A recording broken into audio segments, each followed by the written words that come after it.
More on the dangerous flooding. 10 million Americans across several states under flood watches overnight.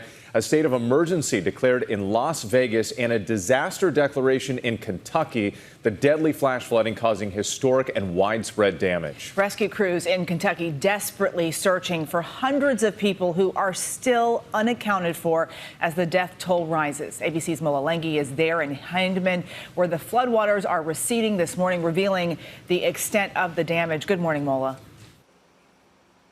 Well, good morning, Eva. Yeah, what we're seeing is that it's not easy to clean up a disaster, especially one as forceful and as powerful as this flood was. You see how it mangled and tore apart buildings. It ripped open the pavement here, exposing utilities, water mains, and gas lines. It washed away homes, washed away cars.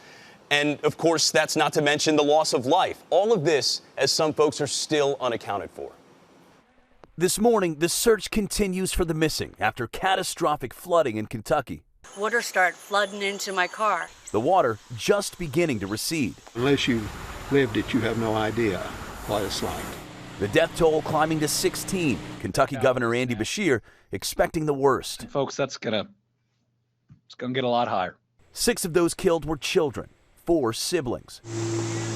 300 people have been rescued from floodwaters so far, at least 100 saved by air. I was ready to just throw in the towel and surrender. Actually, I thought it was over with. More than 330 more displaced and staying in shelters. I don't know what we're going to do. We don't have no place to live now or anything. 95% of the people in this area here has lost everything.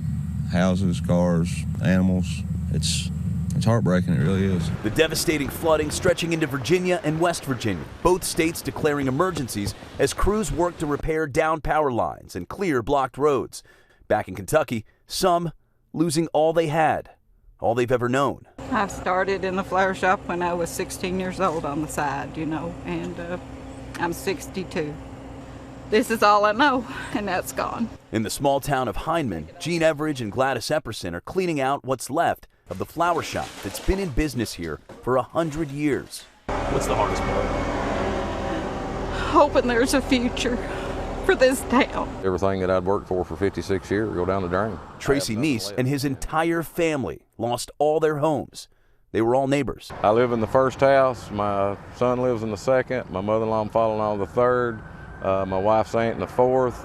He also happens to be the mayor of this town. This town is economically depressed, right? Hard times. Absolutely. It's not the kind of place where people lose something, they just go out and buy it again. No, we were a coal booming town, and it's all went away. I've talked with multiple people in the town, and that's what they say. They say, what do we do? Well, the president has approved a disaster declaration for the area, clearing the way for federal resources and support to come in and start to help these folks. Meanwhile, the governor here pleading for any kind of donations, water, cleaning supplies, anything folks can spare with. And those images are so upsetting there. All right, Mola, thank you. Hi, everyone. George Stephanopoulos here. Thanks for checking out the ABC News YouTube channel. If you'd like to get more videos, show highlights, and watch live event coverage, click on the right over here to subscribe to our channel. And don't forget to download the ABC News app for breaking news alerts. Thanks for watching.